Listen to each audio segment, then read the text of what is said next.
장모 뒤지든 말든 알게 뭐야? 이 김에 며칠 더 놀다 가자. 친정엄마가 마지막 숨을 헐떡이던 그 새벽, 제 남편이 상간녀 끼고 누워서 낄낄대며 친 카톡입니다.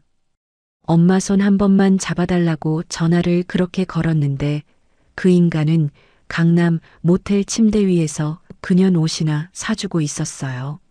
세상에 이런 놈이 사람 새끼 맞습니까? 엄마 영정 앞에서 3분도 못 버티고 휴대폰 들고 튀어나가던 그 뒷모습, 제가 평생 잊을 수가 없어요. 하지만 저도 가만히 있지 않았습니다. 무릎 꿇고 바닥에 머리 박고 오열하는 남편, 인터폰 너머로 도덕설교 늘어놓던 시댁 식구들, 단 한 명도 빠짐없이 박살내버린 38년 만의 통쾌한 복수극. 지금 바로 시작합니다. 금요일 저녁 회사에서 월말 결산을 겨우 마치고 저는 곧장 호스피스 병동으로 향했어요. 지난 한 달 동안 위암 사기 진단을 받은 엄마 곁에서 보조 침대에 쪽잠을 자는 것이 일상이 되어 있었죠. 병실 문을 열자 담당 간호사가 저를 조용히 불러 세웠습니다. 보호자분, 잠시만요. 어머님 호흡이 어제보다 많이 얕아지셨어요. 간호사가 차트를 가슴에 안으며 조심스럽게 말을 이었어요. 마음의 준비를 조금 해두시는 게 좋을 것 같아요. 저는 가방끈을 꽉 쥔 채 짧게 고개만 끄덕였습니다. 네, 알겠습니다. 감사합니다. 엄마는 산소호흡기 너머로 가느다란 숨을 내쉬고 있었고 저는 침대 옆 의자에 가만히 앉아 엄마의 손을 잡았어요. 엄마의 손끝은 평소보다 훨씬 차가웠고 저는 두 손으로 그 손을 감싼 채 한참을 가만히 있었죠. 자정이 가까워졌을 무렵 간호사가 다시 병실 문을 열고 들어왔습니다. 보호자분, 오늘 밤이 고비일 수 있어요. 가족분들께 미리 연락해 두시는 게 좋겠어요. 간호사가 엄마의 이마를 손등으로 가볍게 짚으며 낮은 목소리로 말했어요. 저는 떨리는 손으로 휴대폰을 꺼냈습니다. 지방 출장 중이라던 남편 재혁에게 첫 번째 전화를 걸었지만 신호음만 길게 울리다 끊겼어요. 두 번째도 세 번째도 마찬가지였죠. 여보, 전화 좀 받아 제발. 저는 휴대폰을 귀에 댄 채 혼잣말처럼 중얼거렸어요. 결국 문자만 길게 남기고 휴대폰을 내려놓았습니다. 엄마가 위독해. 지금 바로 와줘. 부탁할게. 새벽 2시가 지나도 답장은 오지 않았고 저는 다시 엄마의 손을 잡았습니다. 엄마, 나 여기 있어. 나 어디 안 가. 저는 엄마의 귀에 입을 대고 작게 속삭였어요. 엄마의 눈꺼풀이 아주 천천히 떨리는 것을 저는 가만히 지켜보았죠. 새벽 5시 무렵 엄마가 거짓말처럼 눈을 뜨고 저를 한참 바라보았어요. 혜원아. 엄마가 산소호흡기 너머로 겨우 제 이름을 불렀습니다. 응, 엄마. 나 여기 있어. 말해, 엄마. 저는 엄마 얼굴 가까이로 몸을 숙였어요. 너만 잘 살면 된다. 엄마가 갈라진 목소리로 짧게 한마디를 남기고 다시 눈을 감았습니다. 엄마 가지 마, 엄마. 저는 엄마의 손을 흔들며 작게 흐느꼈지만 엄마의 손은 더 이상 제 손을 잡지 않았어요. 간호사가 들어와 조용히 시계를 확인한 뒤 작은 목소리로 사망 시각을 말해주었습니다. 저는 한참을 그 자리에 앉아 엄마의 손을 놓지 못했어요. 울음도 나오지 않았고 그저 엄마의 손끝만 잡고 쓰다듬고 있었죠. 장례 지도사가 도착해 절차를 안내하는 동안에도 남편 재혁의 연락은 끝내 오지 않았습니다. 저는 떨리는 손으로 사망신고와 장례식장 절차를 혼자 진행해야 했어요. 오전 8시 시신을 옮기고 빈소를 정한 뒤에야 재혁에게서 전화가 걸려왔습니다. 여보세요. 미안해. 어제 회식 끝나고 그냥 잠들어 버렸어. 휴대폰을 못 봤어? 수화기 너머에서 재혁이 하품 섞인 목소리로 말했어요. 저는 잠시 말을 잇지 못하고 휴대폰을 귀에 댄 채 가만히 서 있었습니다. 엄마 돌아가셨어. 새벽에. 저는 겨우 한 문장을 짧게 내뱉었어요. 그래? 아이고, 어떡해. 내가 출장지에서 바로 갈게. 일 정리하고. 재혁의 목소리에는 당황보다 어색한 망설임이 더 크게 묻어 있었어요.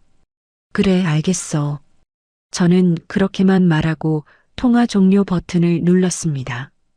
휴대폰을 내려놓는 손이 미세하게 떨리는 것을 저는 처음으로 또렷이 느꼈죠. 빈소 첫째 날 친정 쪽 친척이 거의 없는 우리 모녀의 자리에는 익숙한 얼굴들만 듬성듬성 자리를 채웠어요. 회사 동료 임수진 선배가 가장 먼저 검은 정장 차림으로 빈소에 들어섰습니다. 혜원아, 어떻게 말이 안 나온다. 밥은 좀 먹었어? 수진 선배가 제 어깨를 두 손으로 감싸며 낮은 목소리로 물었어요. 아니요, 아직이요. 괜찮아요, 선배. 저는 영정사진 앞에서 겨우 고개를 들었습니다. 괜찮긴 뭐가 괜찮아. 내가 곁에 있을 테니까 너 잠깐이라도 좀 앉아. 수진 선배가 제 손에서 조문객 명부를 빼앗듯 가져가며 단호하게 말했어요. 엄마의 김밥집 단골이었던 동네 어르신 몇 분도 어깨를 들썩이며 빈소를 찾아주셨습니다. 아이고, 순옥이가 이렇게 가다니. 우리 혜원이만 남겨두고 어떻게 가. 머리가 희끗한 떡집 아주머니가 영정 사진을 보며 손등으로 눈물을 닦으셨어요. 혜원아, 엄마가 너 시집 보내고 한 번도 후회 안 한다 그랬다. 알지? 옆에 있던 분식집 할머니가 제 손을 꼭 잡으며 떨리는 목소리로 말씀하셨습니다. 저는 그분들의 손을 마주 잡고 그제야 눈물을 한 줄기 흘렸어요. 조문객들이 한 분씩 다녀가실 때마다 사위 자리는 끝내 비어 있었고 저는 매번 같은 핑계를 반복해야 했습니다. 애 아빠가 지방 출장 중이라 비행기 편이 늦어진다고 하네요. 저는 어색한 미소를 지으며 같은 말을 몇 번이고 되풀이했어요. 같은 시각 시아주번이 오재성에게서 짧은 문자 한 통이 도착했습니다. 어머니가 거동이 불편하셔서 사부인 빈소까지는 못 가신다고 하시네. 부조 잘 챙겨 보내드릴게. 저는 그 문자를 한참 동안 들여다보다 휴대폰을 그대로 엎어놓았어요. 결국 시댁에서 도착한 부조 봉투 하나에는 동네 분식집 할머니가 넣어주신 부조보다도 적은 액수가 들어 있었습니다. 빈소 둘째 날 저녁이 되어서야 재혁이 검은 양복 차림으로 빈소 문을 밀고 들어왔어요. 여보, 미안해. 비행기가 자꾸 지연돼서. 재혁이 영정사진 앞에 형식적으로 두 번 절하며 작게 중얼거렸습니다. 왔어. 저는 짧게 대답하고 재혁의 얼굴을 가만히 올려다보았어요. 재혁은 제 눈을 피하며 향을 꽂고 일어섰는데 영정 앞에 머문 시간이 3분도 채 되지 않았죠. 잠깐 전화 한 통만 받고 올게. 회사에서 자꾸 연락이 와서. 재혁이 휴대폰을 흔들어 보이며 자리에서 일어났습니다. 지금 저는 무릎 위에 올려둔 두 손을 천천히 모았어요. 금방 와. 정말 금방. 재혁은 대답을 듣지도 않고 빈소 밖으로 빠져나갔습니다. 수진 선배가 제 옆에 조용히 앉으며 등을 가만히 쓸어주었어요. 혜원아. 수진 선배가 제 이름만 한 번 부르고 더 이상 말을 잇지 않았습니다. 저는 어떤 표정도 짓지 못한 채 영정 속 엄마의 얼굴만 멍하니 바라보았죠. 그때 빈소 입구에서 낯선 남자 한 명이 어색하게 저를 마치고 제게 다가왔어요. 저 재혁이 형 회사 후배인데요. 인사가 늦었습니다. 남자가 양손을 모은 채 고개를 깊이 숙였습니다. 네, 와주셔서 감사합니다. 저는 자리에서 일어나 마주 인사를 했어요. 남자가 어색하게 웃으며 입을 열었습니다. 근데 재혁이 형, 이번 주 출장 일정 갑자기 취소된 거 아니었어요? 남자가 손가락으로 머리를 극적이며 무심코 말했어요. 네.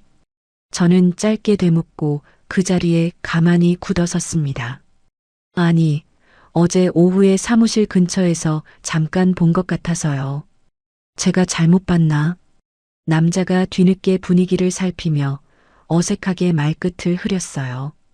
아, 그러셨어요. 제가 한번 물어볼게요. 저는 평소와 똑같은 톤으로 짧게 대답했지만 가슴 한가운데가 차갑게 식어내리는 것을 느꼈죠. 남자는 어색하게 인사를 한 번 더 하고 서둘러 빈소를 빠져나갔습니다. 수진 선배가 제 옆구리를 살짝 건드리며 작게 물었어요. 혜원아, 너 괜찮아? 얼굴이 너무 하얘. 괜찮아요, 선배. 저는 짧게 대답하고 자리에 다시 앉았습니다. 빈소 밖에서 재혁은 한참 동안 들어오지 않았고 저는 그가 비워둔 검은 양복 재킷을 의자 등받이에서 가만히 내려다보았어요. 발인을 마치고 텅 빈 집으로 돌아온 일요일 저녁, 저는 거실 소파에 한참을 멍하니 앉아 있었습니다. 재혁은 빈소에서 돌아오자마자 샤워를 한 뒤 안방으로 들어가 그대로 잠들어 있었어요. 저는 자리에서 일어나 소파 위에 아무렇게나 걸쳐진 재혁의 검은 양복 재킷을 손에 들었죠. 이것도 세탁 맡겨야겠네.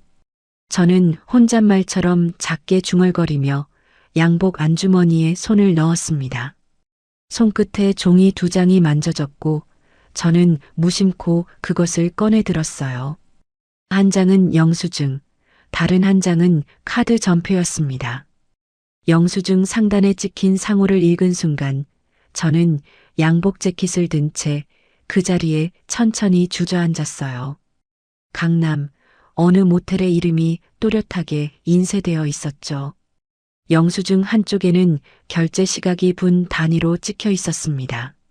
저는 그 시각을 다시 한번 천천히 읽어 내려갔어요. 엄마가 위독하다고 제가 떨리는 손으로 문자를 보낸 바로 그 시간대였습니다. 함께 떨어진 카드 전표에는 강남의 한 백화점 여성복 매장 이름이 선명하게 찍혀 있었고 결제 금액 옆에는 익숙하지 않은 브랜드명이 나란히 적혀 있었어요. 저는 2장의 종이를 든 손을 천천히 내려놓고 닫혀있는 안방 문 쪽으로 고개를 돌렸습니다. 문틈으로 재혁의 고른 숨소리가 가늘게 새어나오고 있었어요. 지난 사흘 동안 가슴 한쪽에 묵직하게 얹혀있던 모든 의문들이 발치에 떨어진 2장의 종이 위로 차곡차곡 내려앉는 것을 저는 가만히 지켜보았습니다.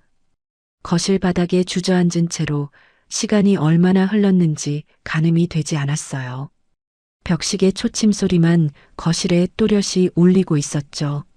저는 2장의 종이를 무릎 위에 가지런히 펼쳐놓고 한참을 그대로 들여다보았습니다. 진짜였구나. 저는 입술을 작게 달싹이며 혼잣말을 흘렸어요. 울음이 터질 줄 알았는데 이상하게도 눈물 한 방울 나지 않았습니다. 대신 머릿속이 차갑게 정리되는 기분이 들었어요. 저는 자리에서 천천히 일어나 휴대폰을 가져왔습니다.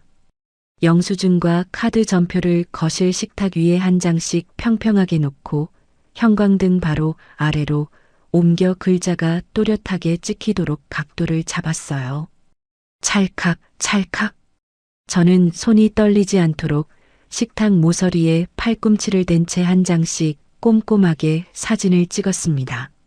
상호명, 결제 시각, 카드 뒷자리 4자리까지 모두 또렷이 보이는지 확대해서 다시 한번 확인했어요. 사진을 저장한 뒤 곧장 클라우드로 옮겨두었고 혹시 몰라 제 회사 메일로도 한 통 보내두었습니다. 그러고 나서 저는 2장의 종이를 다시 양복 재킷 안주머니에 넣었어요. 처음 발견했을 때와 똑같은 각도, 똑같은 위치로요. 재킷을 소파 등받이에 다시 걸쳐두는 손끝이 평소보다 차분하게 느껴졌습니다. 저는 안방 문 앞으로 가서 가만히 귀를 기울였어요. 재혁의 숨소리가 일정하게 들려오고 있었고, 저는 문고리를 조심스럽게 돌려 안방 안으로 들어갔습니다. 침대 협탁 위에 재혁의 휴대폰이 화면을 아래로 향한 채 놓여 있었어요. 저는 그 휴대폰을 손바닥 위에 올려놓고 거실로 가지고 나왔죠. 식탁 의자에 앉아 화면을 켜자 잠금 패턴 입력창이 떴습니다. 지난 몇 년 동안 재혁이 옆에서 무심코 그어 보이던 그 패턴을 저는 단 한 번도 잊은 적이 없었어요.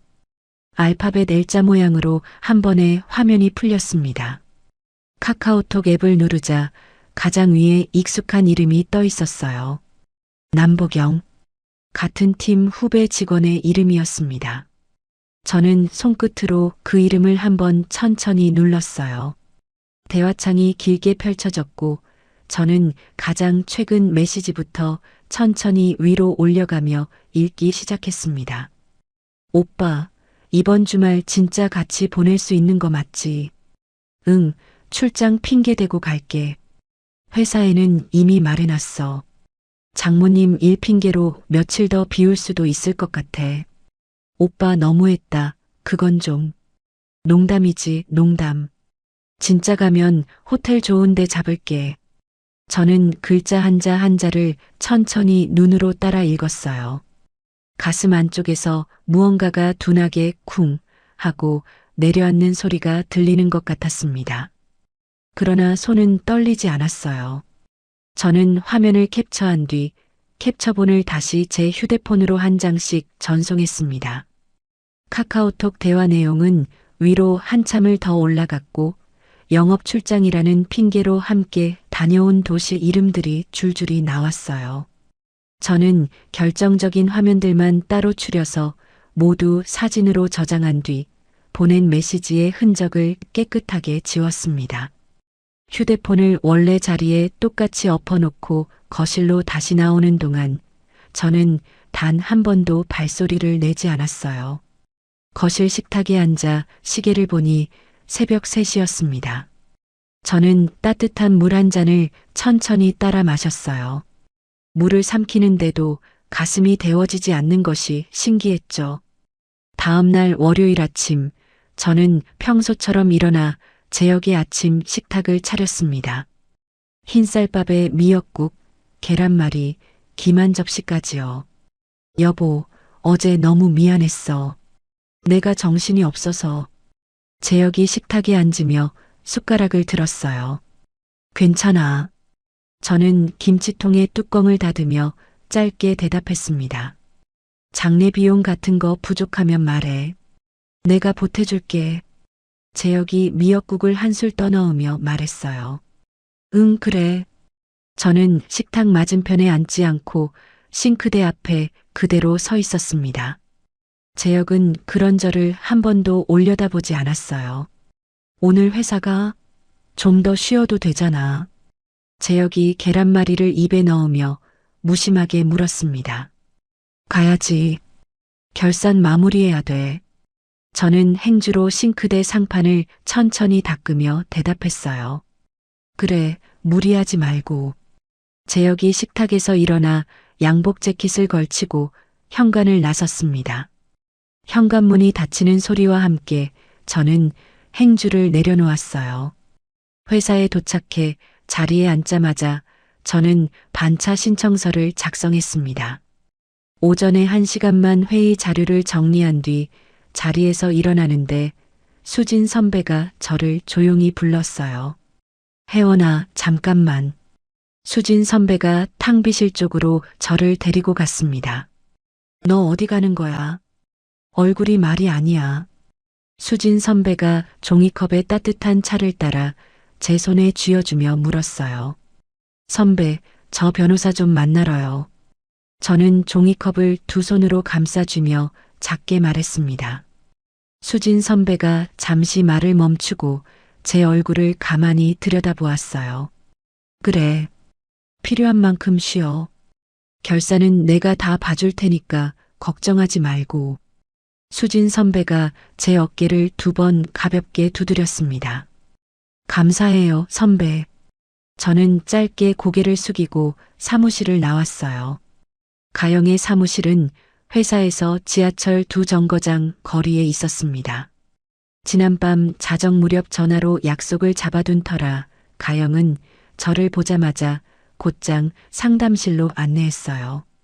혜원아, 일단 앉아. 차부터 마시고. 가영이 따뜻한 보리차 한 잔을 제 앞에 내려놓으며 말했습니다. 고마워. 저는 가방 안에서 클리어 파일 하나를 꺼내 가영 앞에 천천히 밀어놓았어요. 가영은 안경을 고쳤으며 파일 안의 사진들을 한 장씩 꼼꼼하게 살폈습니다. 카드 영수증, 카드 전표, 카카오톡 대화 캡처, 전부 출력해왔어. 저는 차분한 목소리로 짧게 설명했어요. 혜원아. 가영이 파일을 덮으며 저를 한번 가만히 바라보았습니다. 감정 추스르라고 말하고 싶은데 너 지금 그 단계 아니지? 가영이 안경을 벗어 옆에 내려놓으며 물었어요. 응, 그 단계 아니야.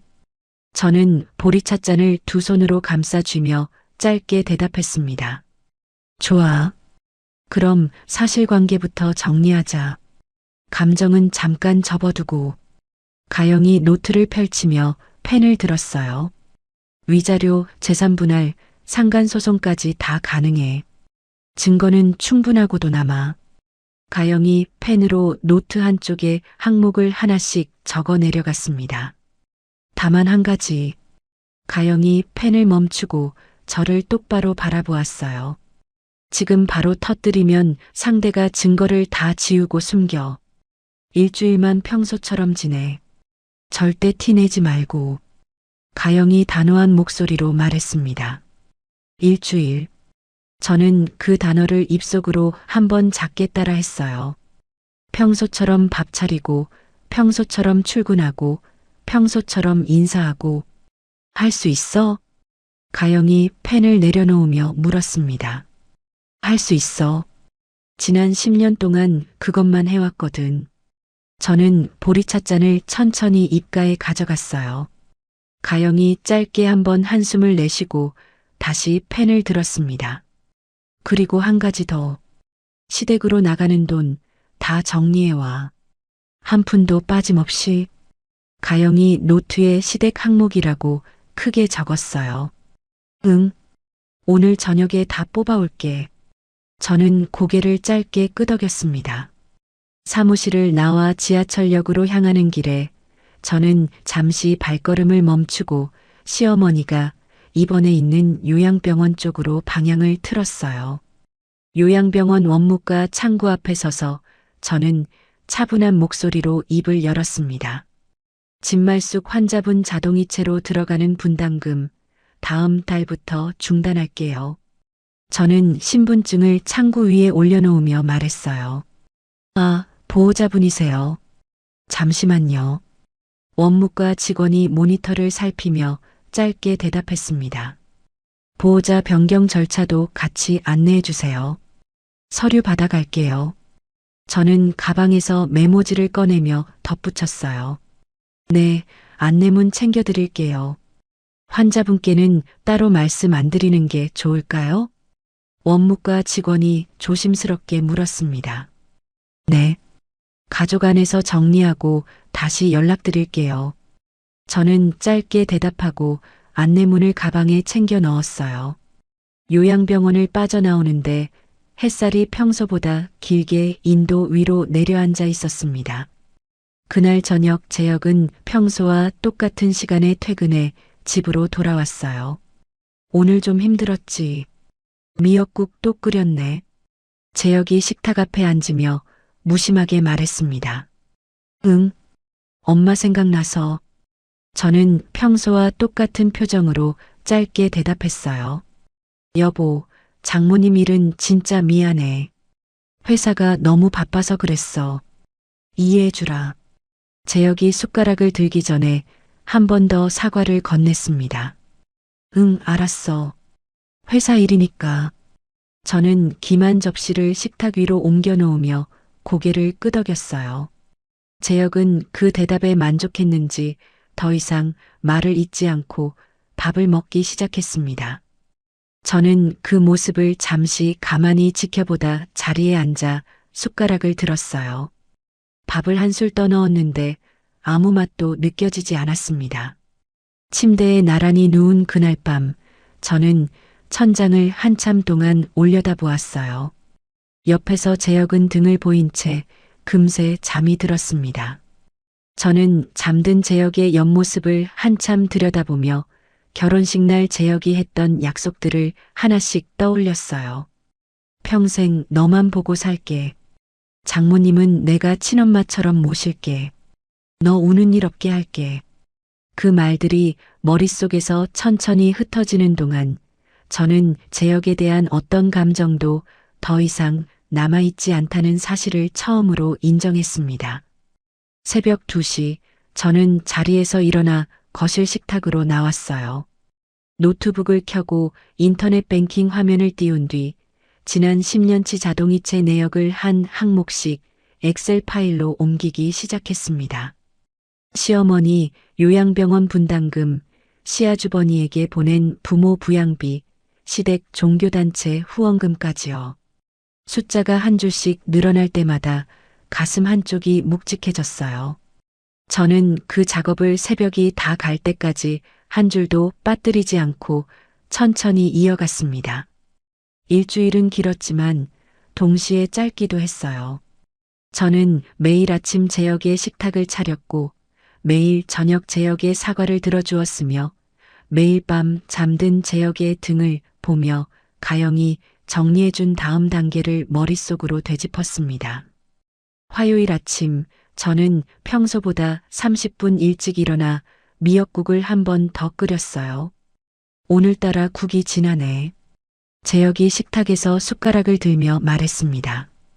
응, 한 번 더 우려냈어. 저는 행주를 짜며 짧게 대답했어요. 여보, 주말에 우리 영화나 한 편 볼까? 너 요즘 너무 처져 있는 것 같아서. 재혁이 무심하게 말을 던졌습니다.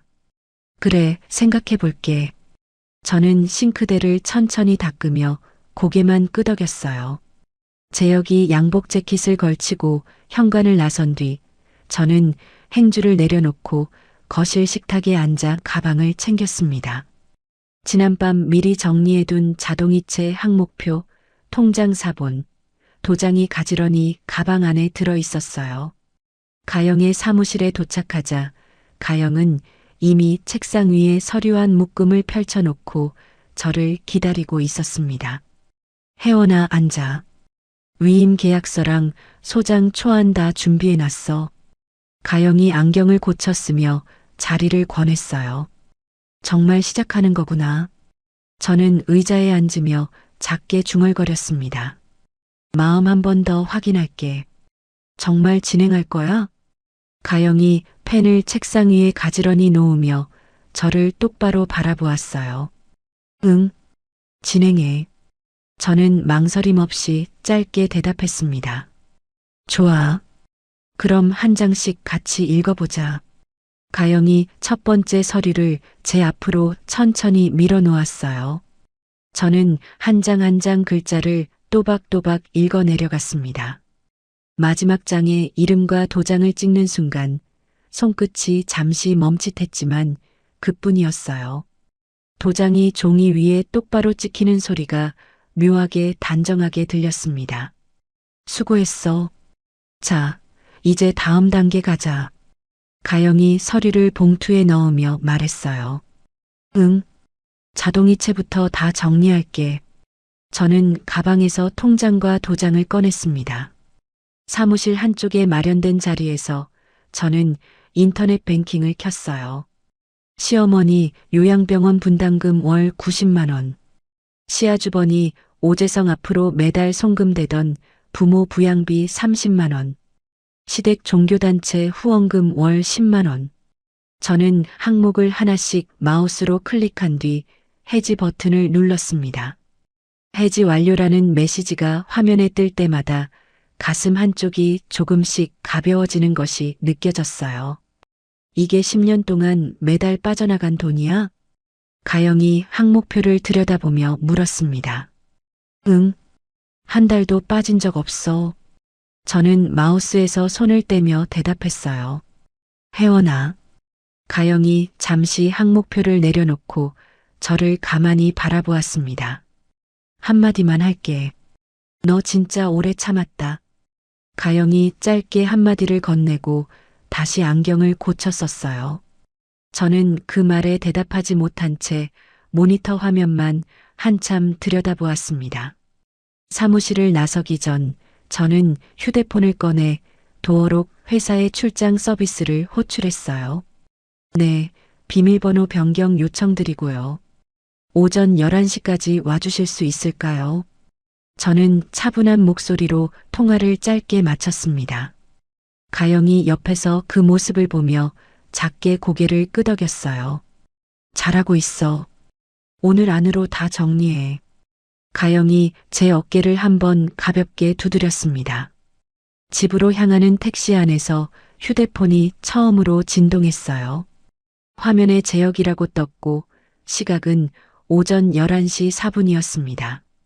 저는 휴대폰을 가방 안에 그대로 집어넣었어요. 집에 도착하자마자 도어록 기사가 현관 앞에서 저를 기다리고 있었습니다.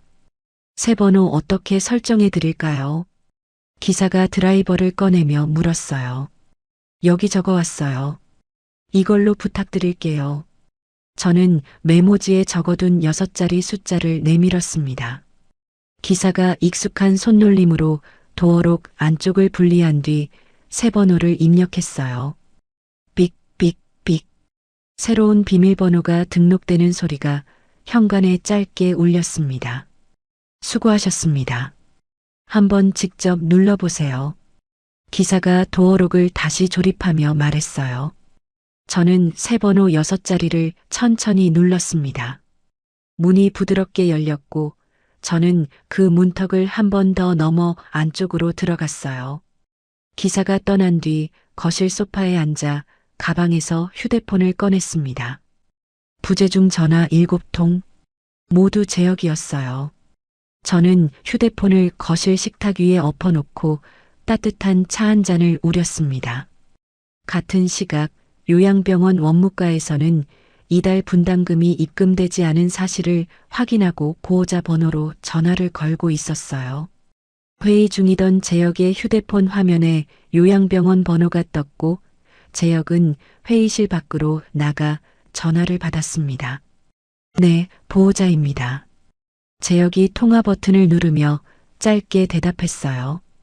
오재혁 보호자님, 진말숙 환자분 이달 분담금이 아직 입금이 안 되어서요. 원무과 직원이 차분하게 안내를 시작했습니다. 네. 재혁이 복도 한쪽에 멈춰서며 되물었어요. 보호자 변경 신청도 들어와 있어서요. 한번 확인 부탁드립니다. 원무과 직원이 다시 한번 안내했습니다. 잠시만요. 제가 다시 전화 드릴게요. 재혁이 통화 종료 버튼을 누르고 곧장 제 번호를 눌렀어요. 저는 그 시각 거실에서 자동이체 항목이 모두 해지되었다는 문자를 한 줄씩 천천히 확인하고 있었습니다. 부재중 전화는 점심시간이 지나도록 멈추지 않았어요. 15통, 27통, 38통. 숫자가 한 자리씩 늘어날 때마다 휴대폰 화면이 짧게 밝아졌다가 다시 어두워졌습니다. 오후 2시 무렵 시어머니 진말숙에게서 직접 전화가 걸려왔어요. 저는 통화는 받지 않고 음성 메시지함만 한번 확인했습니다. 얘야, 병원비 왜 안 넣었어? 빨리 입금해. 시어머니의 목소리가 음성 메시지함 첫 줄에 짧게 녹음돼 있었어요. 다음 메시지는 톤이 한 단계 높아져 있었습니다. 얘야, 이게 무슨 망신이야. 원무과에서 자꾸 전화와. 빨리 받아. 저는 음성 메시지를 그대로 끝까지 듣고 휴대폰을 다시 엎어놓았어요. 곧이어 시아주번이 오재성에게서 문자가 도착했습니다. 재수 씨, 이게 무슨 일이야? 어머니 병원비 일단 넣어줘. 얘기는 나중에 하자. 신우이 오재숙은 카카오톡 메시지를 길게 보내왔어요. 옳게, 도대체 무슨 일이야? 친정엄마 일은 안 됐지만 시댁한테 이러는 건 좀 아니지 않아. 저는 메시지 창을 한 번씩만 여러 내용을 확인하고 모두 그대로 두었습니다. 답장은 단 한 줄도 보내지 않았어요. 오후 3시 무렵 가족 단체 카카오톡 방으로 초대되었다는 알림이 떴습니다. 방 이름은 가족회의방이라고 단정하게 적혀 있었어요. 신우이 오재숙이 만든 방이었고 시아주번이 부부와 친척 몇 명이 한꺼번에 초대돼 있었습니다. 올케가 갑자기 이상해졌어요. 다 같이 모여서 얘기 한번 해봐야겠어요. 오재숙의 첫 메시지가 단체방 상단에 깔렸어요. 저는 메시지 알림을 무음으로 바꾸고 휴대폰을 가방에 넣었습니다. 따뜻한 차 한 잔을 마신 뒤 가방을 들고 다시 가영의 사무실 근처로 향했어요. 가영의 사무실 1층에 있는 작은 카페에 자리를 잡고 노트북을 펼쳤습니다. 수진 선배에게서 짧은 메시지가 도착해 있었어요. 혜원아, 결산은 다 끝내놨어. 회사 걱정은 하지 마. 저는 짧게 답장을 보냈습니다. 선배, 정말 고마워요. 내일 인사드릴게요. 부재중 전화는 어느새 67통을 넘기고 있었어요. 오후 4시 무렵 재혁은 결국 회사에서 조퇴를 신청하고 아파트로 달려왔습니다.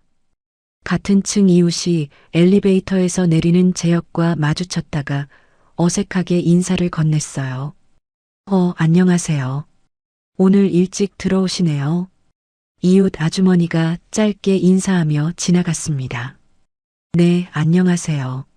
재혁이 짧게 대답하고 현관 앞에 섰어요. 도어록 버튼 위에 손가락을 올린 재혁은 익숙한 6자리 숫자를 천천히 눌렀습니다. 삑, 삑, 삑, 삑, 삑, 삑. 도어록이 짧게 빨간 불빛을 내며 거부음을 울렸어요. 재혁이 한 번 더 같은 번호를 눌렀고 같은 거부음이 다시 한번 울렸습니다. 뭐야, 이거. 재혁이 작게 중얼거리며 휴대폰을 꺼냈어요. 복도 한가운데서 재혁은 다시 제 번호를 눌렀고 카페에 앉아 있는 제 휴대폰이 또 한 번 진동했습니다. 같은 층 이웃이 현관문을 열고 나오다 그 모습을 한 번 더 흘끔 쳐다보았어요. 저는 카페 창가 자리에서 노트북을 닫고 가영이 보내준 마지막 서류를 한 번 더 살펴보았습니다. 부재중 전화는 85통, 87통, 90통으로 빠르게 올라가고 있었어요. 오후 5시 43분 화면에 99라는 숫자가 또렷이 떴습니다. 저는 휴대폰을 손에 들고 가만히 그 숫자를 들여다보았어요.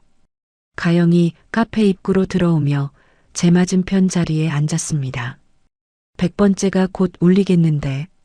가영이 따뜻한 커피를 2잔 시키며 짧게 말했어요. 응, 그러네. 저는 휴대폰 화면에서 눈을 떼지 않은 채 짧게 대답했습니다. 100번째 진동이 울리는 순간 저는 통화 버튼을 위로 천천히 밀어 올렸어요. 여보세요.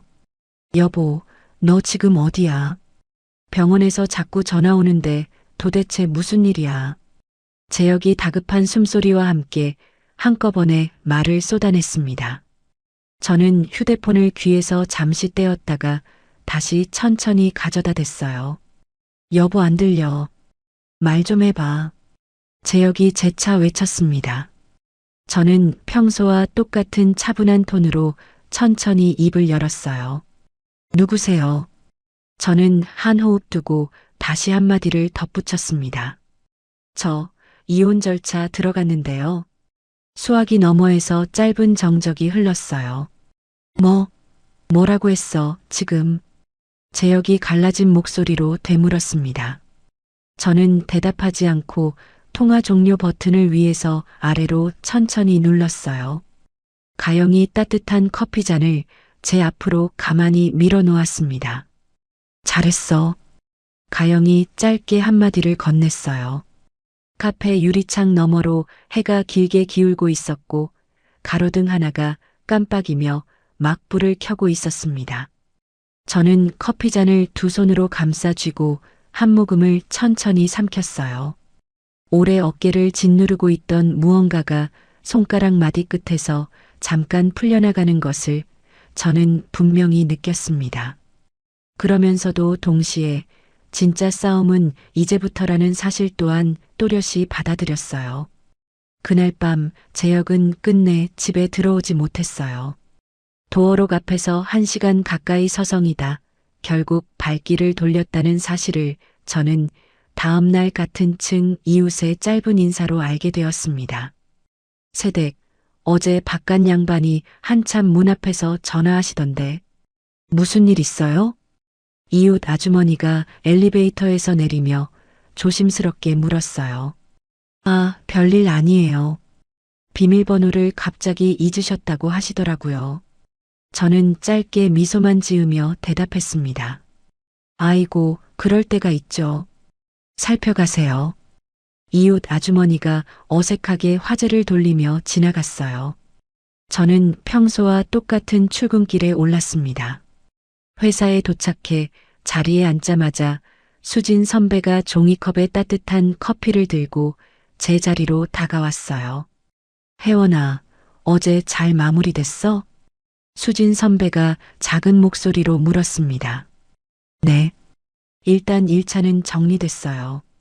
저는 모니터 화면을 켜며 짧게 대답했어요. 오늘은 그냥 평소처럼 일만 해. 다른 생각은 잠깐 접어두고. 수진 선배가 커피잔을 제 책상 한쪽에 가만히 내려놓았습니다. 네, 선배.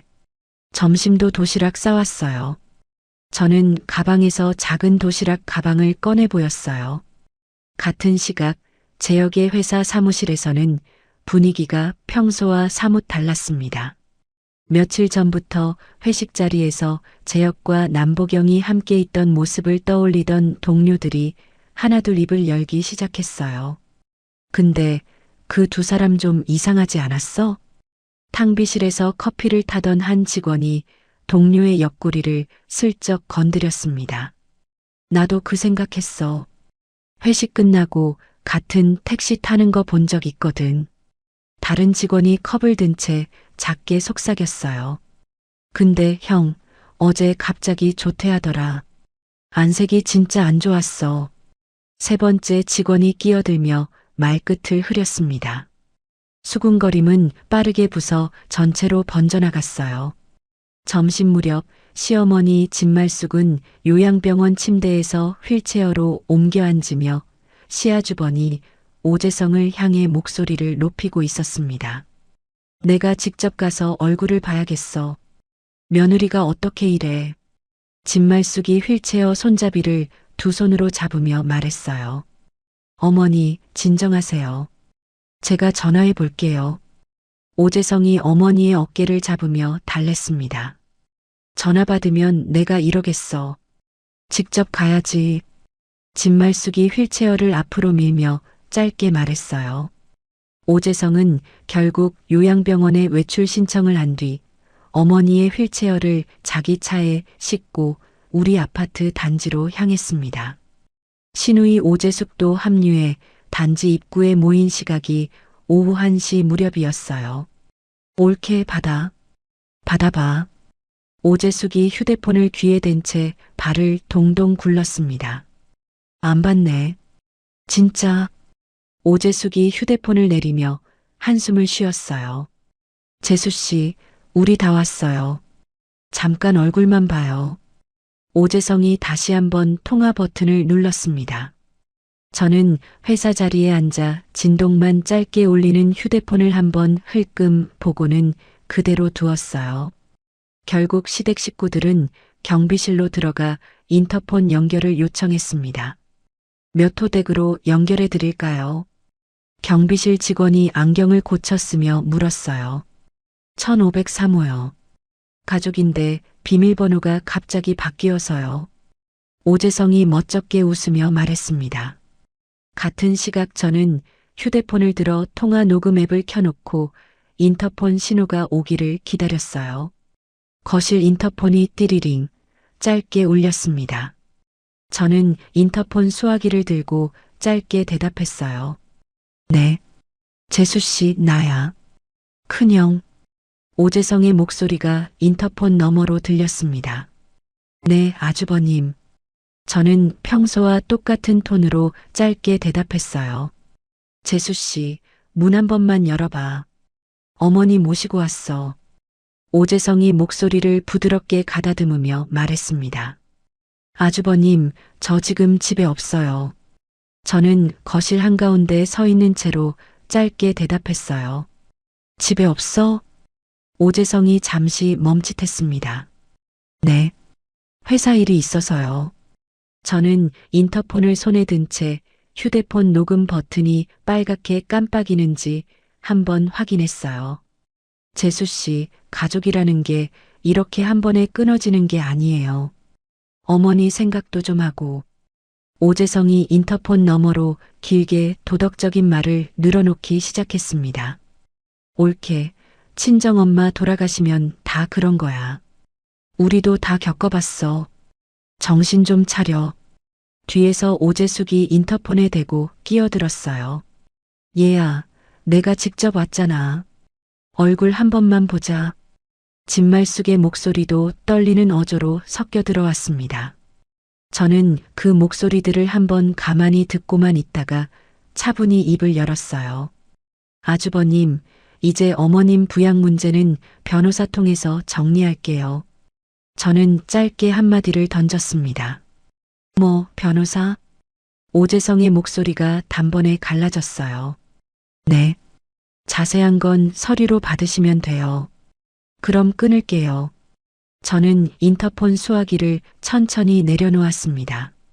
인터폰 너머에서 진말숙의 다급한 목소리가 한 번 더 새어나왔지만 저는 더 이상 그쪽으로 손을 뻗지 않았어요. 녹음 파일을 저장한 뒤 저는 가영에게 곧장 전송했습니다. 수신악인 메시지가 짧게 떴어요. 같은 시각 재혁의 회사 사내 게시판에는 익명의 글 한 편이 올라오고 있었습니다. 영업팀 이윤 과장님 외도 의혹. 제목 한 줄이 게시판 상단에 빨갛게 떴고 클릭 수는 30분도 채 되지 않아 세 자리를 넘겼어요.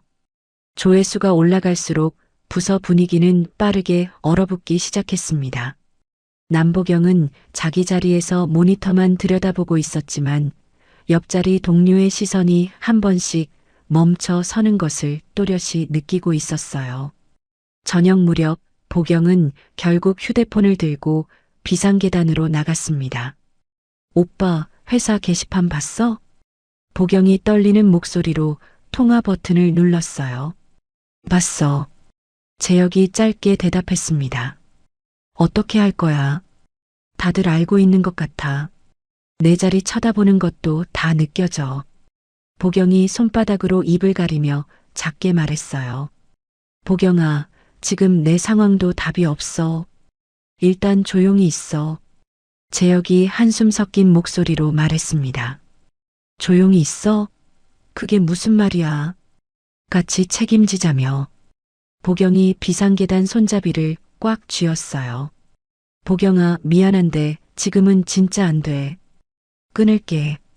재혁이 차갑게 한마디를 던지고 통화를 끊었습니다.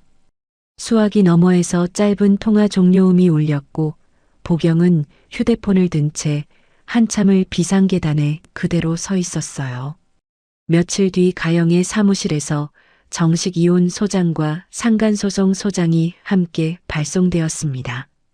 소장은 각각 재혁의 자택 주소와 보경의 자취방 주소로 송달되었어요.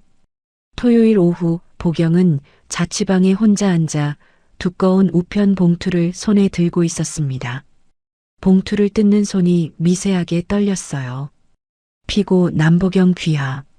보경이 첫 문장을 소리내어 작게 읽었습니다. 위자료 청구라는 글자가 한가운데 굵게 인쇄되어 있었어요. 보경은 소장을 무릎 위에 올려놓고 한참을 멍하니 벽만 바라보았습니다. 같은 주말 신우이 오재숙이 만들어둔 가족단체 카카오톡 방에서는 험담이 한창이었어요. 올케가 변했어. 친정엄마 돌아가시더니 정신을 놓은 것 같아. 오재숙이 첫 번째 메시지를 단체방에 올렸습니다. 내가 그러게 결혼할 때부터 좀 이상하다 했잖아. 진말숙이 곧바로 응수했어요. 요즘 며느리들이 다 그렇지 뭐. 시댁을 가족으로 안 보는 거야. 친척 한 명이 거들었습니다. 단체방에는 오재성의 아내인 손이동서, 형님도 조용히 포함돼 있었어요.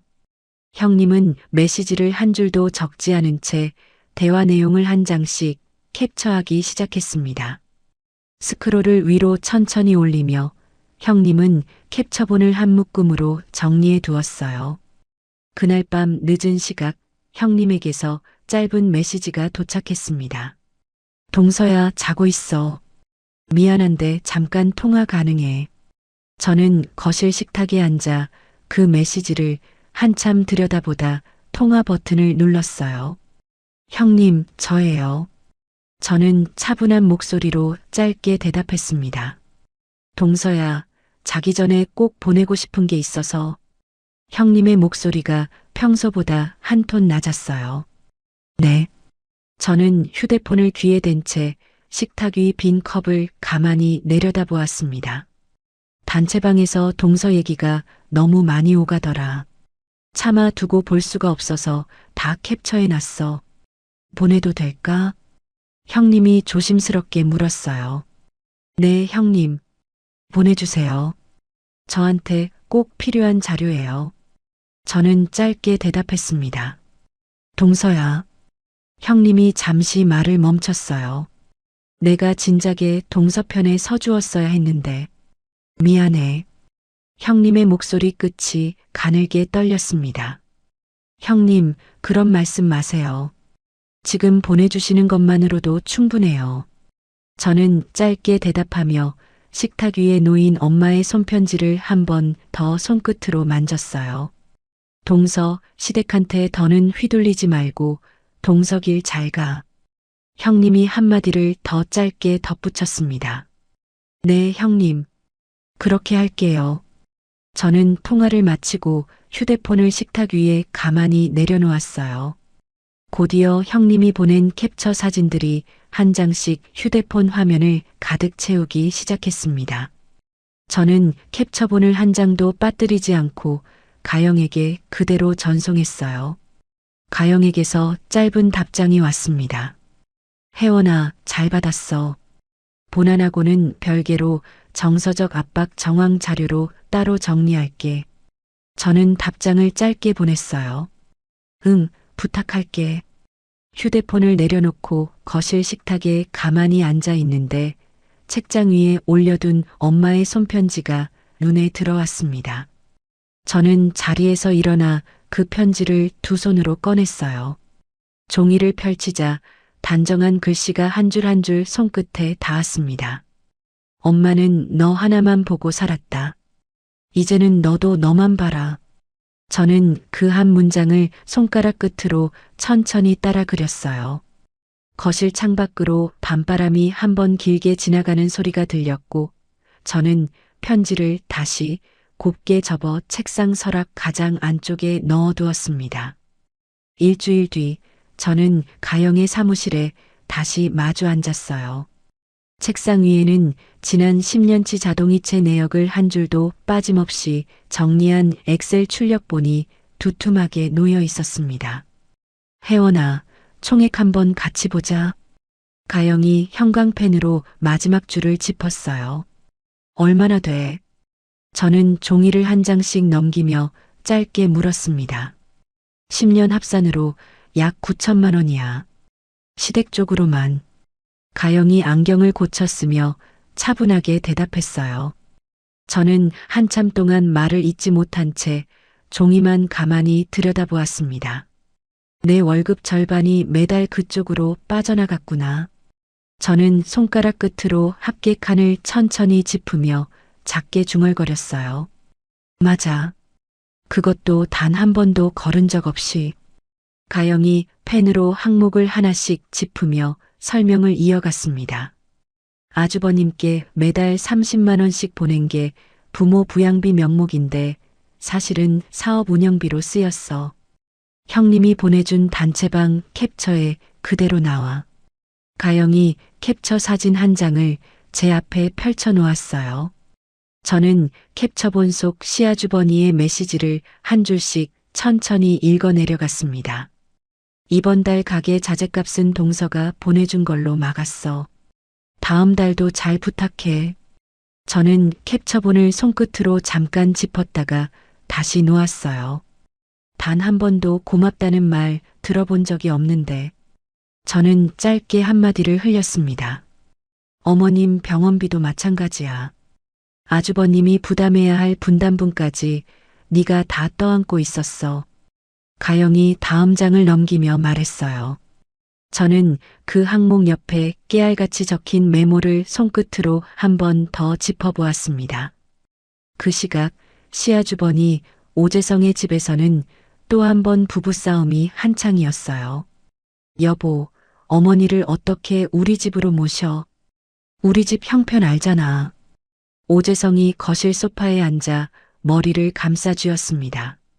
형편이 어디 있어? 친아들이 모셔야지 누가 모셔? 형님이 부엌에서 행주를 짜며 단호한 목소리로 받아쳤어요. 동생 부부가 그동안 다 해왔잖아. 그게 그렇게 갑자기 끊길 일이야. 오재성이 한숨을 길게 내쉬며 말했습니다. 여보, 동서가 그 돈을 왜 보내왔는지 한 번이라도 생각해 본 적 있어? 형님이 행주를 식탁 위에 탁 내려놓으며 되물었어요. 그게 무슨 말이야? 오재성이 고개를 들었습니다. 동서는 정 때문에 보내왔어. 가족이라고 생각하니까. 근데 우리는 그 정을 한 번이라도 갚은 적 있어. 형님의 목소리가 떨리고 있었어요. 오재성은 그 말에 곧장 대답하지 못한 채 입을 다물었습니다. 같은 시각 시누이 오재숙도 단체방에서 한 줄 메시지를 던져놓고는 발을 빼고 있었어요. 저는 출가 외인이라 어머니 모시는 건 좀 어려워요. 오빠들이 의논해서 하세요. 오재숙의 메시지에 진말숙이 곧장 답을 달았습니다. 너는 딸 아니냐? 어떻게 그런 소리를 해? 엄마 결혼해서 시집간 사람한테 친정 부모 모시라 하면 그 집에서 좋아하겠어요. 오재숙이 짧게 받아치고는 단체방에서 한참 동안 입을 닫았어요. 같은 시각 형님은 부엌 식탁 의자에 앉아 단체방을 가만히 들여다보다 다시 한번 캡처 버튼을 눌렀습니다. 며칠 뒤 시어머니 진말숙에게서 처음으로 전화가 걸려왔어요.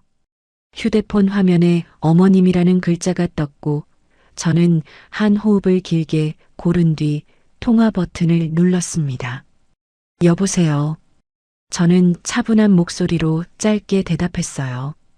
얘야. 진말숙의 목소리가 평소의 호통과 달리 가늘게 흔들리고 있었습니다. 네, 어머님. 저는 식탁 의자에 앉으며 휴대폰을 귀에 가까이 댔어요. 얘야, 내가 너무 늙어서 그런가 보다. 진말숙이 작게 흐느끼는 소리가 수화기 너머로 들려왔습니다.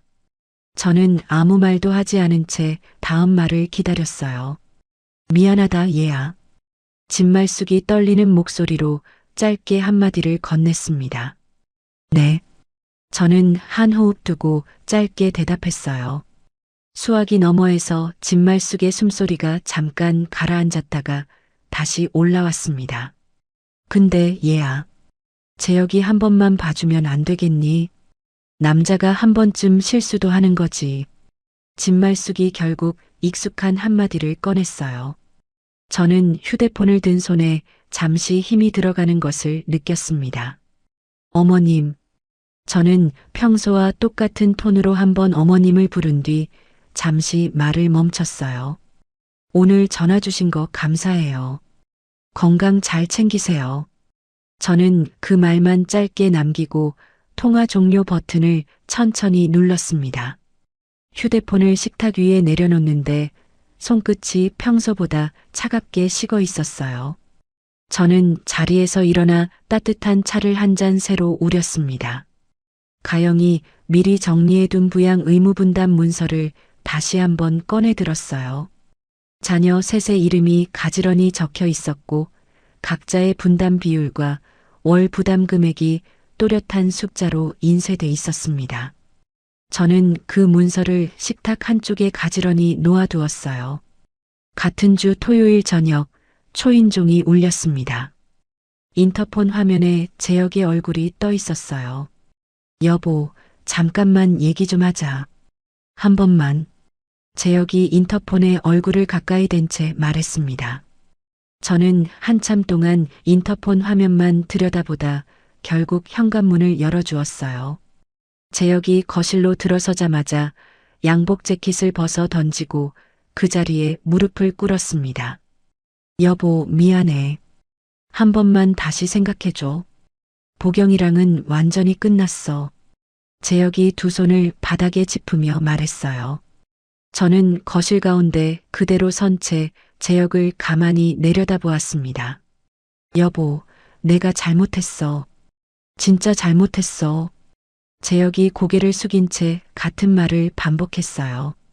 그때 재혁의 양복 재킷 안에서 휴대폰 진동이 짧게 2번 울렸습니다. 저는 시선을 자연스럽게 재킷 쪽으로 옮겼어요. 재혁이 무릎 꿇은 자세 그대로 한번 어색하게 몸을 굳혔습니다. 전화 안 받아? 저는 평소와 똑같은 톤으로 짧게 물었어요. 아니, 회사 일이야. 재혁이 황급히 손을 저으며 말했습니다. 저는 재킷 쪽으로 한 걸음 다가가 화면이 보이도록 재킷을 들춰보았어요. 부재중 전화 2통. 발신자 이름이 보경이라고 화면 가운데 또렷이 떠 있었습니다. 완전히 끝났다며. 저는 재킷을 다시 원래대로 내려놓으며 짧게 한마디를 건넸어요. 재혁이 무릎 꿇은 채로 한 단계 더 고개를 숙였습니다. 여보, 그건 보경이가 일방적으로. 재혁이 입을 열려는 순간 저는 거실 식탁에 미리 올려둔 클리어 파일을 꺼냈어요. 저는 파일 안에서 모텔 영수증 사본과 카카오톡 캡처본 몇 장을 천천히 꺼내 식탁 위에 한 장씩 펼쳐 놓았습니다. 여보, 이거 한번 봐. 저는 손바닥으로 영수증을 한번 가볍게 짚었어요. 이게 뭐야? 재혁이 무릎을 펴며 식탁 쪽으로 다가왔습니다. 엄마가 위독하다고 내가 문자 보냈던 그 새벽 시각. 강남의 모텔 결제 영수증. 저는 손가락 끝으로 결제 시각을 또박또박 짚으며 말했어요. 재혁의 얼굴이 단 1초 만에 새하얗게 질리는 것을 저는 똑똑히 보았습니다. 여보, 이거. 재혁이 영수증 위에서 손을 한번 떨었어요. 카카오톡 캡처도 다 있어. 출장 핑계대고 주말같이 보내자는 메시지. 저는 다음 장을 천천히 밀어놓았습니다. 재혁은 그 자리에서 더 이상 한마디도 잊지 못한 채 식탁 의자에 그대로 주저앉았어요. 여보, 내가 진짜. 재혁이 떨리는 목소리로 입을 열었습니다. 저는 짧게 한 글자를 건넸어요. 여보. 재혁이 다시 한번 저를 올려다보았습니다. 여보. 더 할 얘기 없어. 저는 식탁 위 종이들을 가지런히 모아 다시 파일 안에 넣었어요. 재혁은 한참을 식탁 앞에 앉아 있다가 결국 양복 재킷을 들고 자리에서 일어났습니다. 현관문이 닫히는 소리가 묵직하게 울렸고 저는 한참 동안 그 자리에 그대로 서 있었어요. 다음 날 오후 초인종이 다시 한번 울렸습니다. 이번에는 시아주번이 오재성이었어요. 재수 씨, 잠깐만 얘기 좀 합시다. 오재성이 현관 앞에서 어색하게 웃으며 말했습니다. 저는 잠깐 망설이다 현관 안쪽으로만 한 걸음 들이며 길을 비켜주었어요. 오재성이 손에 들고 있던 서류 봉투를 식탁 위에 올려놓았습니다. 어머니 새 요양병원 상담 자료예요. 좀 더 좋은 데로 옮기려고. 오재성이 봉투를 한번 톡톡 쳤어요. 네. 저는 짧게 대답하고 식탁 맞은편 의자에 앉았습니다. 재수 씨가 좀 도와줘야 우리 가족이 살지 않겠어요. 어머니가 누구 자식인데. 오재성이 정에 호소하는 어조로 말을 이어갔어요. 저는 식탁 한쪽에 미리 놓아둔 부양 의무 분담 문서를 천천히 끌어왔습니다. 아주버님, 이것 좀 같이 보세요. 저는 문서를 오재성 앞으로 가만히 밀어 놓았어요. 이게 뭐예요? 오재성이 안경을 고쳤으며 종이를 들여다보았습니다. 자녀 세 분이 어머님 부양에 대해 법적으로 부담해야 하는 분담 비율이에요. 변호사 통해서 미리 정리해뒀어요. 저는 손끝으로 오재성의 이름 옆 칸을 가볍게 짚었어요. 여기 아주버님 분담 금액이에요. 매달. 저는 숫자가 적힌 줄을 한 번 더 짚으며 말했습니다. 오재성의 얼굴이 단 1초 만에 시뻘겋게 달아오르는 것을 저는 똑똑히 보았어요. 재수 씨, 이게 무슨... 오재성이 종이를 한번 짧게 흔들었습니다.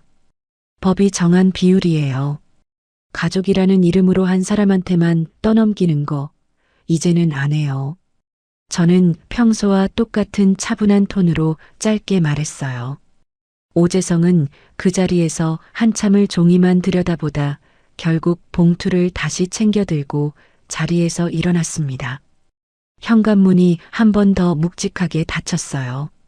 그날 밤늦은 시각 형님에게서 메시지가 한 줄 도착했습니다. 동서야, 내가 그동안 미안한 게 너무 많아. 시댁한테 더 휘둘리지 말고 동석일 잘 가. 저는 휴대폰 화면을 한참 동안 들여다보다 답장 대신 짧은 마음표시 하나만 보냈어요. 휴대폰을 식탁 위에 가만히 내려놓고 저는 거실 창가에 서서 한참 동안 골목 끝 가로등 불빛을 바라보았습니다. 2달이 흘렀어요. 이혼 조정 1차 기일이 잡힌 가정법원 복도는 평일 오전인데도 사람으로 가득 차 있었습니다. 저는 가영과 나란히 긴 의자에 앉아 두 손을 무릎 위에 가지런히 모았어요. 혜원아, 숨 한 번 깊게 쉬어. 가영이 제 손등을 가볍게 두드리며 말했습니다. 응, 괜찮아. 저는 짧게 대답하고 복도 끝을 한번 둘러보았어요. 맞은편 벤치에는 재혁이 자신의 변호사와 함께 앉아 있었습니다. 재혁은 그 사이 살이 눈에 띄게 빠져 있었고 양복 어깨가 평소보다 헐겁게 늘어져 있었어요. 저는 잠시 그 모습을 가만히 바라보다 다시 시선을 돌렸습니다. 재혁이 저를 한번 흘끔 쳐다보았지만 저는 끝내 눈을 마주치지 않았어요. 곧 조정실 문이 열렸고 직원이 짧게 안내했습니다. 오재혁, 정혜원 조정 들어오세요. 직원이 명단을 확인하며 말했어요. 조정실 안에는 긴 테이블이 가운데 놓여 있었고 양쪽으로 마주 앉도록 자리가 배치돼 있었습니다. 저는 가영 옆자리에 앉으며 가방에서 클리어 파일을 꺼냈어요. 조정위원이 안경을 고쳤으며 양측 진술을 짧게 들어보겠다고 말했습니다. 먼저 재혁 측 변호사가 자료를 한 묶음 꺼내놓으며 입을 열었어요. 의뢰인은 가정을 지키고자 합니다. 장모상 직후의 충동적 결정으로 보이는 점을 고려해 주시기 바랍니다.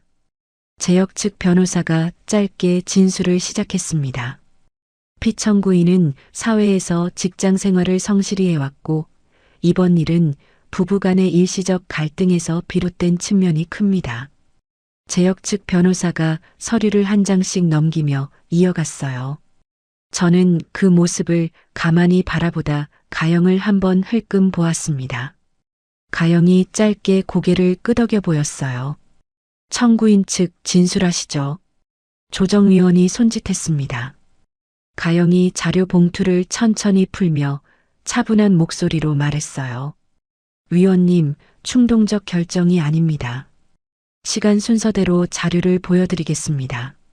가영이 첫 번째 사진을 테이블 위에 가지런히 올려놓았습니다.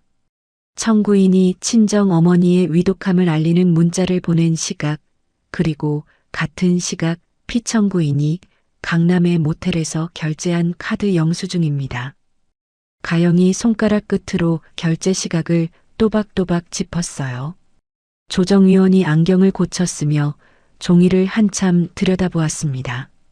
같은 날, 같은 시각이 맞네요. 조정위원이 짧게 중얼거렸어요.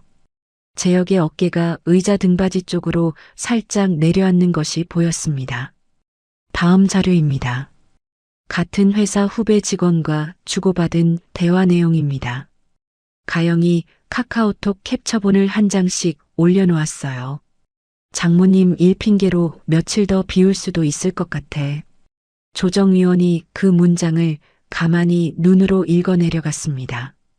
테이블 맞은편에서 재혁이 식은땀을 닦듯 손등으로 이마를 한번 짧게 훔쳤어요. 위원님, 이건 일방적인. 재혁의 변호사가 입을 열다 가영의 다음 한마디에 짧게 멈췄습니다. 피청구인 본인명의 휴대폰에서 본인이 직접 작성한 메시지입니다. 발신자 표시가 화면 상단에 또렷이 남아 있습니다. 가영이 캡처본 상단을 한 번 더 짚으며 짧게 말했어요. 재혁의 변호사가 안경을 고쳤으며 작게 한숨을 내쉬었습니다. 청구인 측 자료 잘 봤습니다. 피청구인 측 위자료와 재산 분할에 대한 구체적 입장 정리해서 다음 기일까지 제출해 주세요. 조정위원이 짧게 지시했어요. 재혁이 자리에서 일어나려다 한번 비틀거리며 의자 손잡이를 잡았습니다.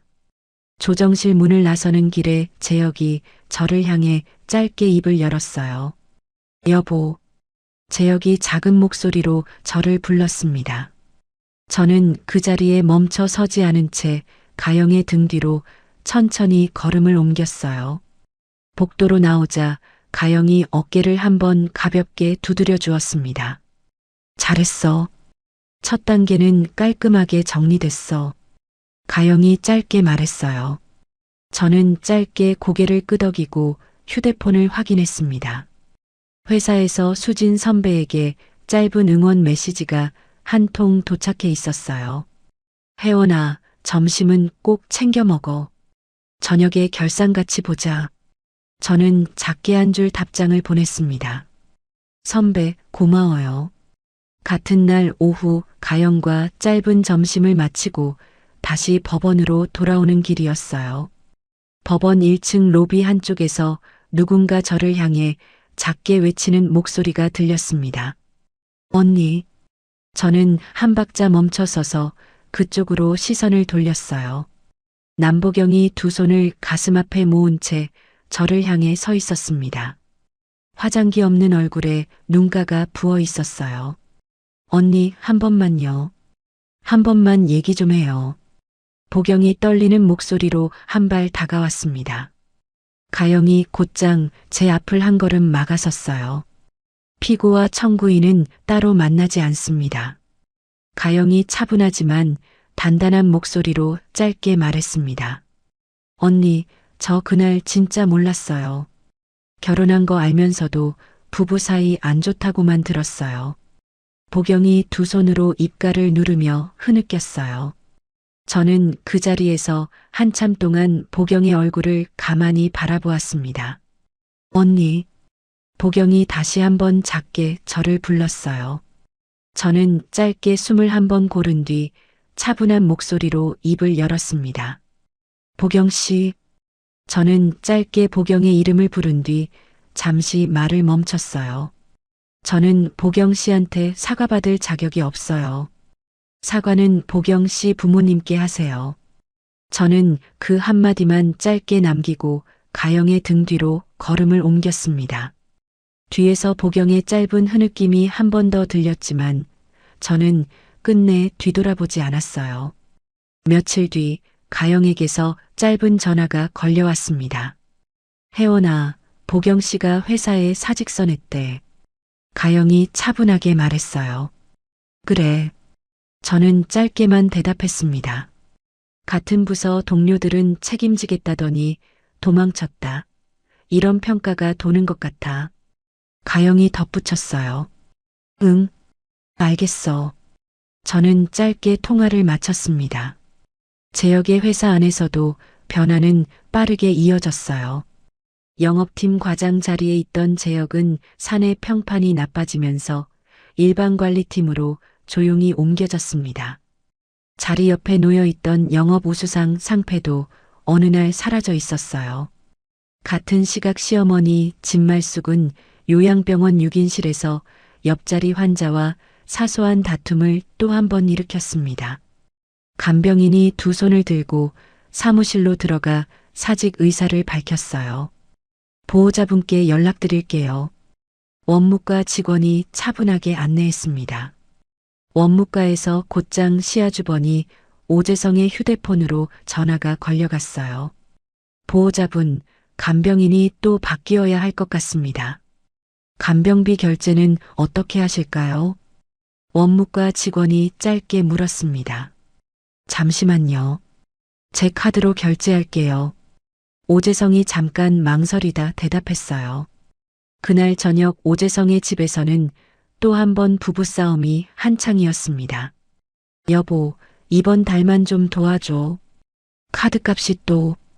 오재성이 고개를 숙이며 말했어요. 여보, 동서가 더 이상 못한다고 한 거 모르세요. 이제는 우리가 해야 해요.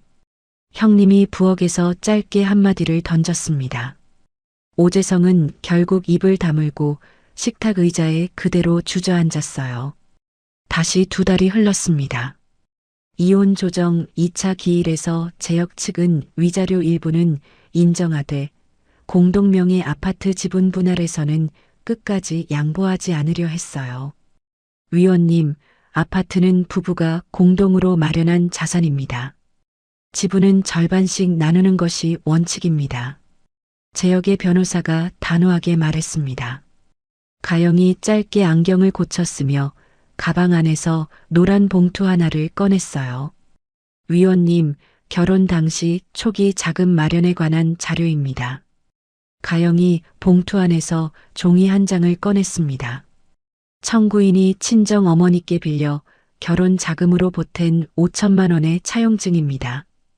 입금 내역도 함께 첨부했습니다. 가영이 종이 두 장을 가지런히 펼쳐 놓았어요.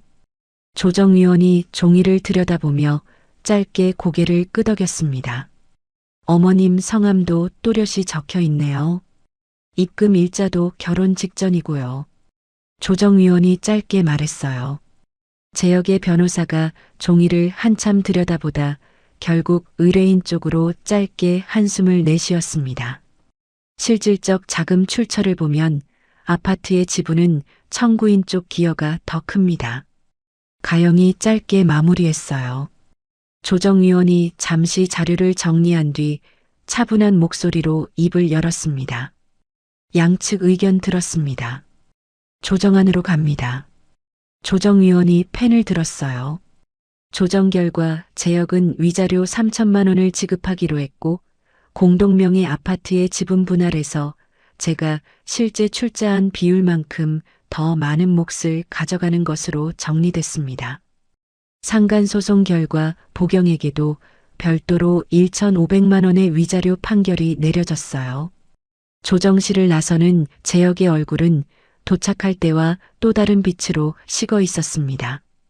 복도 벤치에서 가영이 짧게 한마디를 건넸어요. 혜원아, 일단 한 곱이 넘었어. 가영이 제 어깨에 손을 가볍게 올렸습니다. 저는 천천히 고개를 저으며 짧게 대답했어요. 아직 정리할 게 남았어. 살아내야 하잖아. 저는 가방을 어깨에 다시 매며 말했습니다. 며칠 뒤 보경은 위자료 일시 지급이 어렵다며 분할 납부 신청서를 제출했어요. 서류 작성을 위해 본가에 들렀다가 부모님께 외도 사실이 처음 알려졌습니다. 보경아, 이게 무슨 소리야? 보경의 어머니가 떨리는 손으로 서류를 들여다보며 물었어요. 엄마, 미안해. 진짜 미안해. 보경이 식탁 앞에 무릎을 꿇으며 작게 말했습니다. 보경의 아버지가 한참 동안 천장만 올려다보다 짧게 한마디를 내려놓았어요. 당분간 집에 들어와 살아라. 직장 새로 알아보고. 보경의 아버지가 자리에서 일어나며 짧게 말했습니다.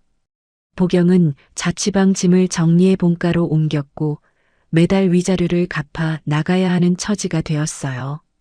판결 다음 날 법원 주차장 한쪽에 검은 승용차 한 대가 멈춰 서 있었습니다. 차 옆 휠체어에는 시어머니 진말숙이 앉아 있었고 시아주버니 오재성이 그 휠체어를 차에 옮겨 싣고 있었어요. 진말숙이 차에 오르다 잠깐 고개를 들어 제가 서 있는 쪽을 한번 바라보았습니다. 저는 그 시선을 정면으로 잠시 마주했어요. 진말숙이 입을 한번 달싹였지만 끝내 어떤 말도 새어나오지 않았습니다. 저는 짧게 고개만 한번 숙이고 가영의 차 쪽으로 천천히 걸음을 옮겼어요. 차에 오르는 순간 법원 위로 늦은 오후의 햇살이 길게 내려앉고 있었습니다. 이혼 판결이 확정된 다음 주 월요일, 저는 회사에 짧은 휴가를 내고 집에 머물렀어요. 거실 한가운데에 종이 상자 5개를 펼쳐놓고 그 안에 제역의 짐을 하나씩 옮겨 담기 시작했습니다. 옷장 문을 열자 양복 7벌과 와이셔츠 20장 남짓이 가지런히 걸려 있었어요. 저는 옷걸이째로 한 벌씩 꺼내 박스 안쪽으로 차곡차곡 눕혔습니다. 제역이 가장 아끼던 회색 양복을 박스에 넣다가 안주머니에서 영수증을 꺼내던 그날 밤이 잠깐 머리를 스쳤어요. 저는 한 호흡을 짧게 고른 뒤 옷걸이를 마저 박스 안으로 내려놓았습니다. 서랍 안에서 제역의 양말과 손수건이 한 묶음씩 또르르 굴러 나왔어요. 저는 그 묶음을 그대로 비닐봉지에 옮겨 박스 한쪽 구석에 넣었습니다. 박스를 다 채운 뒤 큼지막한 글씨로 받는 사람 주소를 적어 내려갔어요. 받는 사람 칸에 시아주버니의 집 주소를, 보내는 사람 칸에는 짧게 정혜원이라고만 적었습니다. 오후에 도착한 택배 기사가 박스 5개를 한 번에 실어 나갔어요. 기사가 떠난 뒤 저는 한참을 현관 앞에 서서 텅 빈 옷장 문이 활짝 열려 있는 거실을 바라보았습니다. 그날 저녁 도어록 회사에 한 번 더 전화를 걸었어요. 비밀번호 변경 한 번 더 부탁드릴게요. 내일 오전이면 좋겠어요. 저는 짧게 통화를 마쳤습니다. 같은 시각 제역은 시아주버니 집에 작은 방에 들여놓은 간이 침대 위에 앉아 있었어요. 여보, 동생 짐 또 왔어. 박스가 5개나. 형님이 거실에서 한숨 섞인 목소리로 말했습니다. 그래, 일단 거기 쌓아둬. 오재성이 거실 소파에서 텔레비전 리모컨을 만지작거리며 짧게 대답했어요. 여보, 동생 언제까지 우리 집에 있을 거야? 형님이 부엌 식탁에 앉으며 단호하게 물었습니다. 작은 방 문 너머로 그 대화가 또렷이 새어 들어왔고 제역은 침대 끝에 앉은 채 무릎 위에 손을 가지런히 모았어요. 며칠 뒤 짐 정리를 마저 하던 토요일 오후 저는 거실 책장 가장 안쪽 칸을 비우기 시작했습니다. 오래된 사진첩과 결혼 앨범이 차례로 책장에서 나왔어요. 마지막 줄을 정리하다가 책장 뒤편에 꽂혀 있던 작은 봉투 하나가 바닥으로 툭 떨어졌습니다. 봉투를 펴보니 결혼 전에 엄마가 제게 써준 또 한 통의 손편지가 단정하게 접혀 있었어요. 저는 봉투를 들고 거실 소파에 가만히 앉아 종이를 천천히 펼쳤습니다. 엄마 글씨는 평소처럼 또박또박했어요. 혜원아, 결혼은 사람을 키우기도 하고 작아지게 만들기도 한다. 엄마는 너 잘되길 누구보다 바라지만 이 결혼이 너를 작아지게 만든다면 언제든 돌아와도 된다. 엄마 집 김밥집 한쪽 방은 늘 너 자리야. 저는 그 한 줄 한 줄을 손끝으로 천천히 따라 읽다가 결국 편지를 가슴에 대고 한참을 그대로 앉아 있었어요. 엄마, 나 진짜로 돌아갔어. 엄마가 말한 그 자리로. 저는 작게 혼잣말을 흘렸습니다. 거실 창으로 늦은 오후에 햇살이 길게 들어와 편지 위에 가만히 내려앉았어요. 같은 무렵 시어머니 진말숙은 같은 요양병원의 다른 병실로 자리를 옮겼습니다. 자녀들 사이에서 병원비 분담 문제로 다툼이 계속되었고 형님은 그 대화를 가장 가까이서 듣고 있었어요. 어느 평일 오후 시누이 오재숙이 어머니 병문안을 왔습니다. 오재숙이 침대 옆 의자에 앉으며 짧게 입을 열었어요. 엄마, 오늘 컨디션 어때? 오재숙이 진말숙의 손등을 한번 가만히 두드렸습니다. 왔어. 진말숙이 천천히 오재숙 쪽으로 고개를 돌렸어요. 엄마, 오빠가 또 병원비 얘기 꺼내서 진짜 골치 아파. 오재숙이 한숨을 길게 내쉬며 말했습니다. 진말숙이 한참 동안 천장만 올려다보다 작게 한마디를 내려놓았어요. 그래도 큰 며느리는 한 번도 늦은 적이 없었지. 진말숙이 작게 중얼거렸습니다. 오재숙이 진말숙 쪽으로 고개를 한번 돌리며 짧게 받아쳤어요. 엄마, 지금 그 얘기 왜 꺼내? 다 끝난 일인데. 오재숙이 핸드백을 끌어안으며 말했습니다. 진말숙은 더 이상 대답하지 않은 채 천장만 올려다보고 있었어요. 같은 시각 형님은 병실 문 밖 복도에 서서 음료수 2캔을 손에 들고 있었습니다. 형님은 그 짧은 대화를 문틈 너머로 또렷이 듣고 있었어요. 그날 저녁 형님이 제게 짧은 메시지를 보내왔습니다. 동서야, 어머님이 오늘 시누이한테 한 말씀이 있어서 별 의미는 없을 수도 있는데 들은 건 전해줘야 할 것 같아서. 저는 메시지를 한참 들여다보다 짧게 답장을 보냈어요. 형님, 알려주셔서 고마워요. 저는 괜찮아요. 휴대폰을 내려놓고 저는 평소와 똑같이 출근 준비를 했습니다. 다만 그날 점심시간에는 회사 근처에 잠시 짬을 내 친정엄마의 납골당을 다녀왔어요. 납골당 안은 평일 낮이라 한산했습니다. 저는 엄마의 이름이 적힌 작은 사진 앞에 흰 국화 한 송이를 가지런히 올려놓았어요. 엄마, 나 잘 지내고 있어. 저는 손을 모은 채 작게 입을 열었습니다. 엄마 말대로 했어. 나만 봤어, 이번엔. 저는 한 호흡 두고 다시 짧게 한마디를 더했어요.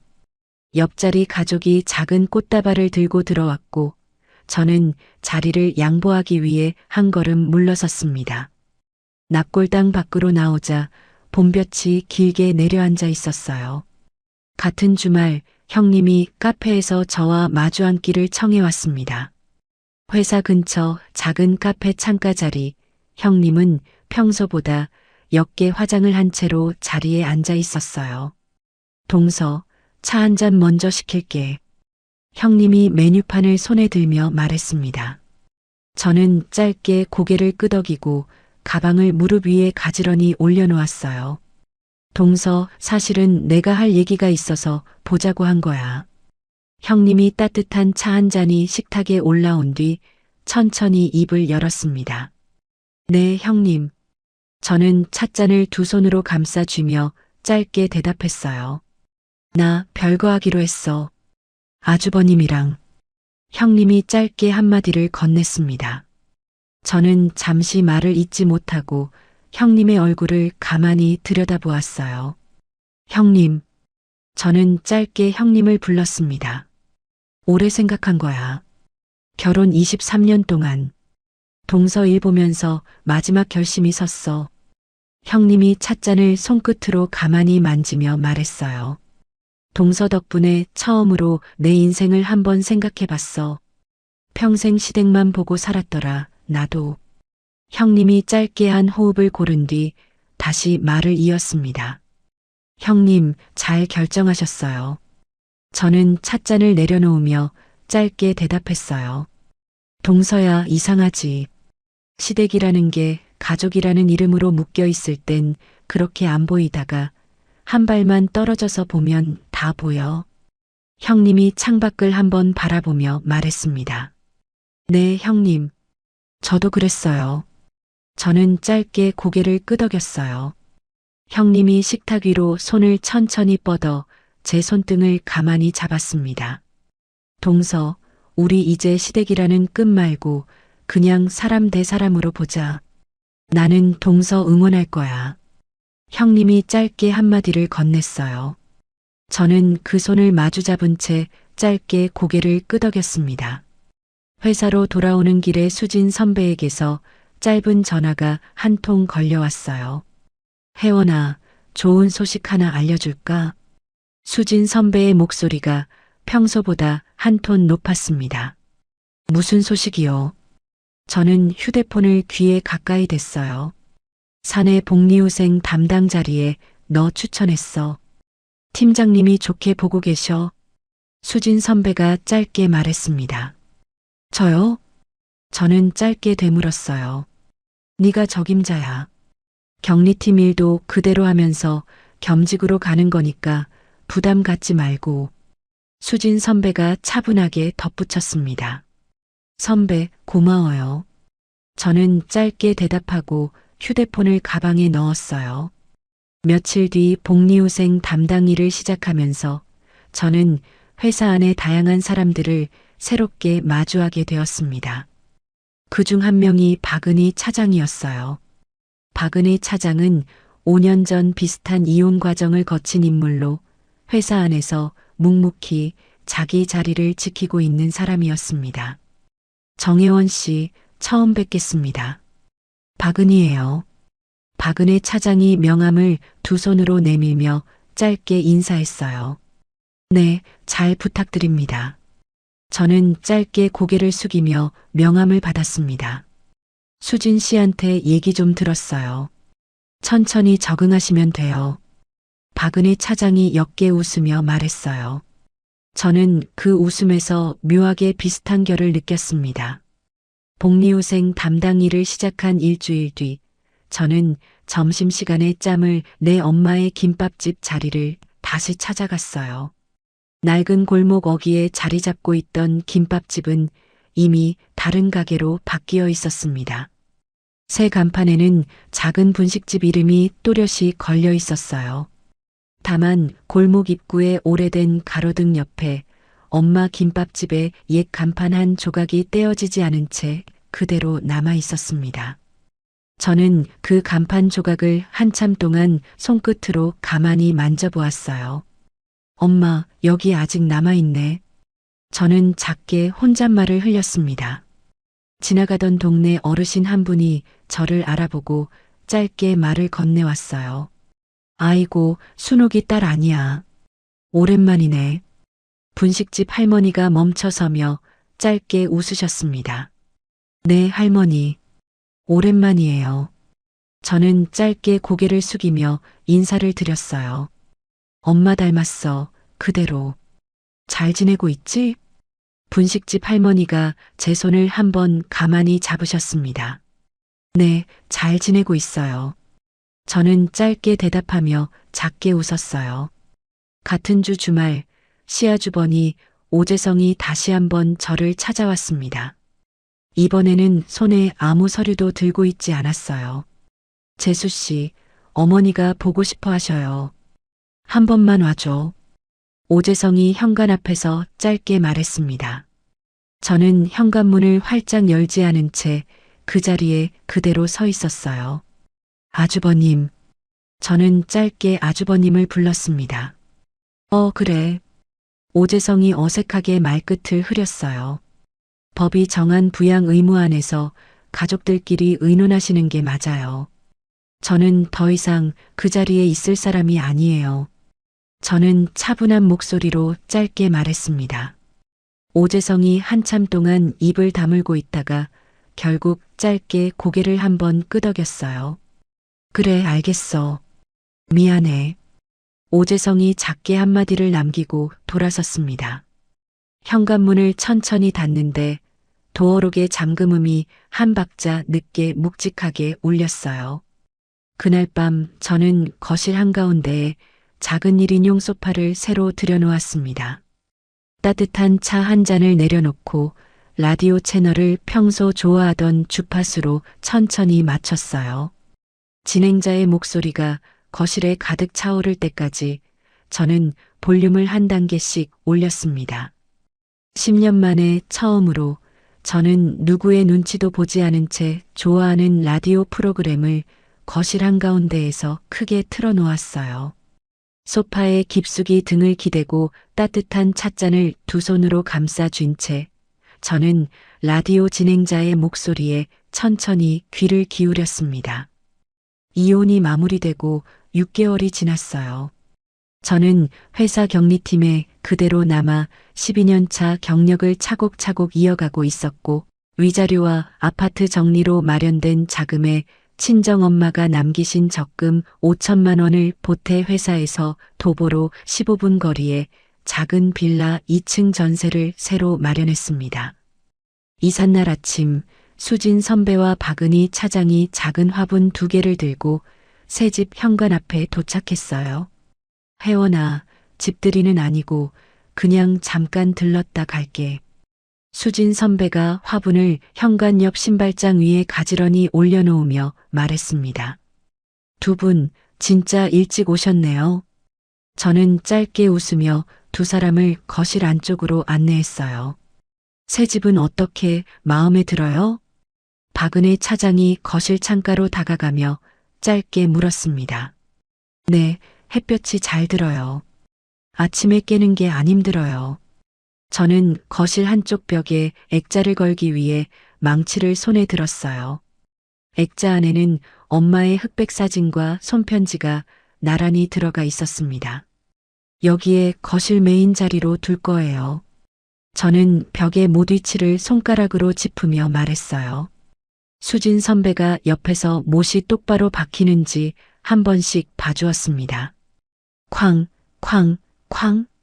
망치질 3번 만에 못이 단정하게 자리를 잡았어요. 저는 액자를 천천히 들어 못에 걸었습니다. 엄마의 사진이 거실 한가운데에 가만히 자리를 잡는 순간 저는 잠시 망치를 손에 든 채 그 사진을 가만히 올려다보았어요. 엄마, 우리 집이야.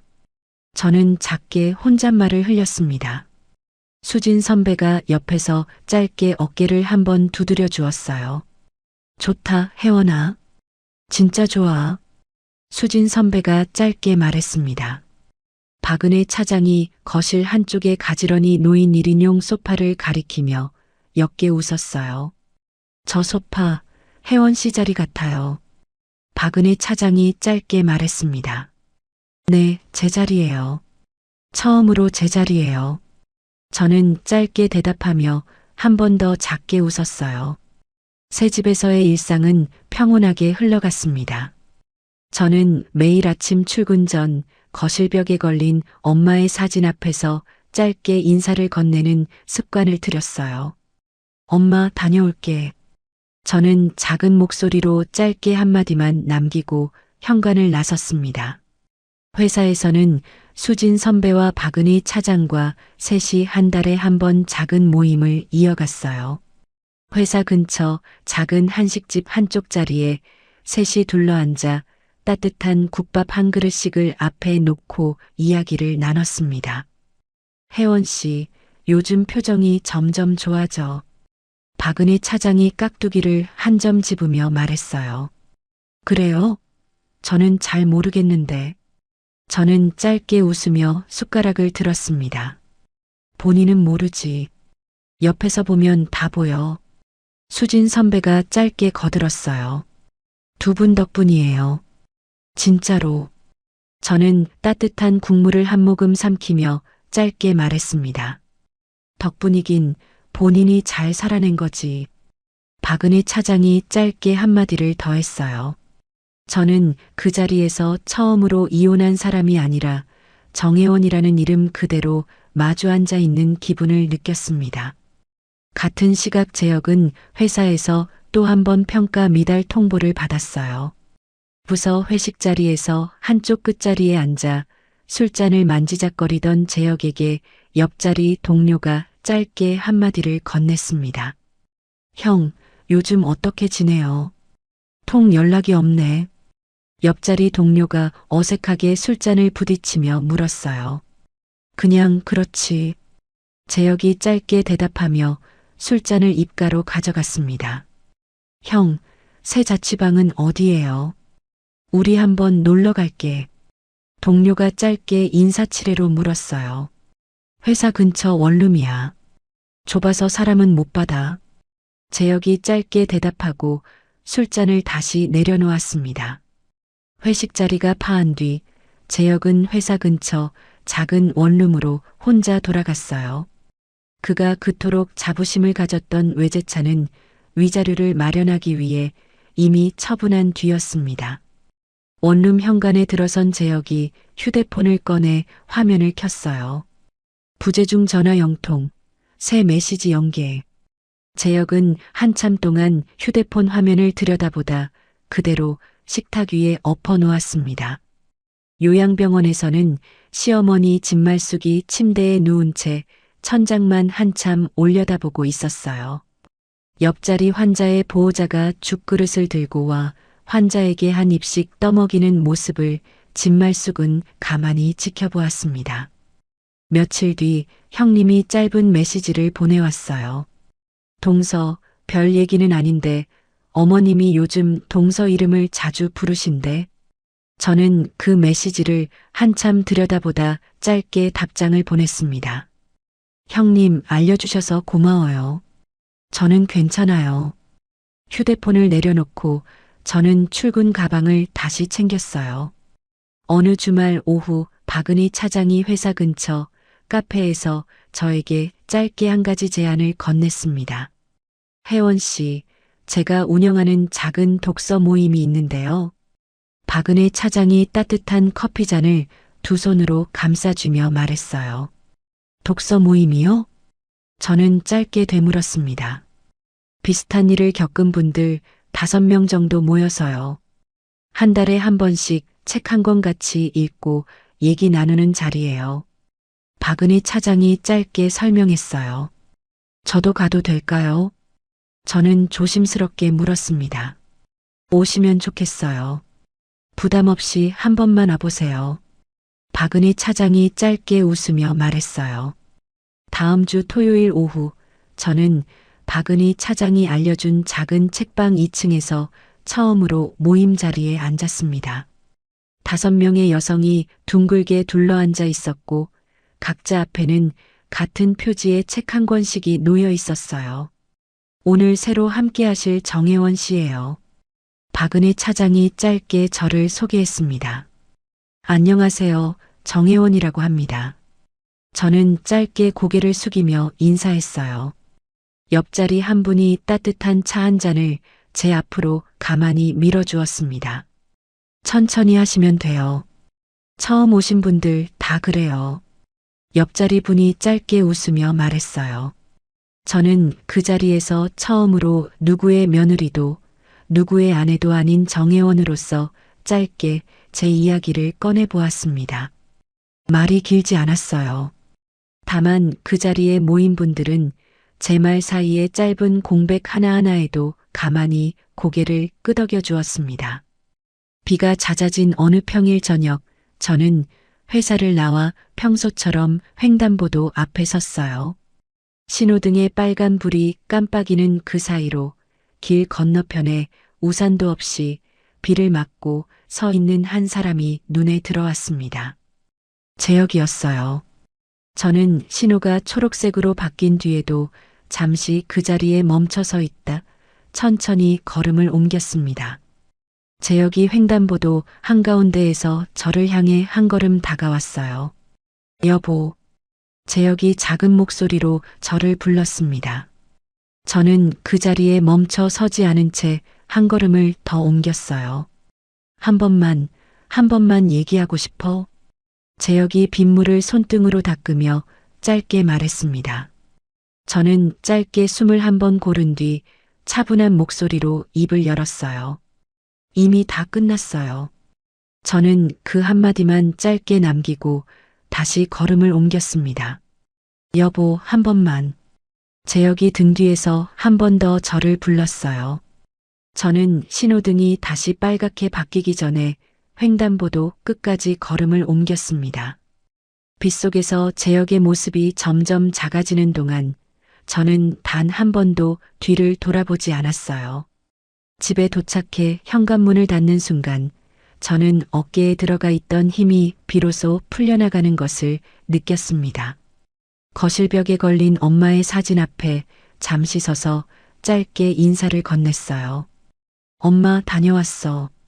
저는 작은 목소리로 짧게 한마디를 흘렸습니다. 그날 저녁 저는 처음으로 한 끼를 온전히 천천히 챙겨 먹었어요. 따뜻한 밥 한 공기, 미역국 한 그릇, 그리고 김치 한 접시. 저는 숟가락을 한 번 한 번 천천히 입가로 가져갔습니다. 밥 한 공기를 다 비우는데 30분이 걸렸어요. 저녁을 마친 뒤 저는 책상 앞에 앉아 작은 노트 한 권을 펼쳤습니다. 첫 페이지에 단정한 글씨로 짧게 한 줄을 적었어요. 엄마, 나 이제 진짜 나로 살아볼게요. 저는 그 옆에 엄마의 마지막 손편지를 가만히 펼쳐두었습니다. 창밖으로 비가 그치며 골목 끝에 가로등이 하나둘 천천히 불을 밝히고 있었어요. 저는 한참 동안 그 가로등 불빛을 가만히 바라보았습니다. 그렇게 1년이 더 흘렀어요. 회사에서 저는 격리팀장으로 승진했고 사령장을 받은 그 주 주말 저녁 작은 한식집에 자리를 잡았습니다. 수진 선배와 박은희 차장, 그리고 형님까지 셋이 자리에 함께해 주었어요. 혜원아, 진짜 축하해. 수진 선배가 잔을 짧게 부딪히며 말했습니다. 동서, 너무 잘 됐어. 진짜 잘 됐어. 형님이 옆에서 짧게 웃으며 말을 보탰어요. 혜원 씨, 짧게 인사 한마디 해봐요. 오늘은 주인공이니까. 박은혜 차장이 짧게 권했습니다. 저는 자리에서 일어나 잠시 옷매무새를 가다듬었어요. 그 순간 단정한 흰 블라우스 가슴 주머니에서 종이 한 장이 부드럽게 손끝에 닿았습니다. 엄마의 마지막 손편지가 곱게 접힌 채 그 안에 들어 있었어요. 저는 그 종이의 끝을 손가락 끝으로 한번 가만히 만진 뒤 천천히 입을 열었습니다. 오늘이요. 저는 짧게 한 호흡을 골랐어요. 38년 만에 처음으로 제 이름으로 살아가는 첫 페이지를 펼치는 날 같아요. 저는 식탁에 둘러앉은 세 사람의 얼굴을 한 명씩 천천히 바라보며 말했습니다. 그동안 저를 받쳐주셔서 정말 감사해요. 저는 짧게 고개를 숙였어요. 수진 선배가 잔을 다시 가만히 들어 올렸습니다. 정혜원 팀장님을 위하여. 수진 선배가 짧게 외쳤어요. 잔이 부딪히는 소리가 한번 단정하게 한식집에 울렸고 저는 그 소리를 마음 한가운데에 가만히 새겨 넣었습니다. 가슴 주머니 속 엄마의 손편지가 블라우스 자락 너머로 작게 따뜻해지는 것을 저는 그 순간 또렷이 느꼈어요. 여러분, 사연 들으시는 내내 마음이 어떠셨어요? 시청자 여러분 중에도 가족이라는 이름 하나로 평생 참고 견뎌오신 분들 많으실 거예요. 자식 키우느라, 시부모 모시느라, 남편 비위 맞추느라 정작 본인 이름 석자는 잊고 살아오신 우리 어머님들. 오늘 이 사연이 조금이라도 위로가 되셨다면 좋겠어요. 늦었다고 생각하실 때가 가장 빠른 때라는 말 괜히 있는 게 아니더라고요.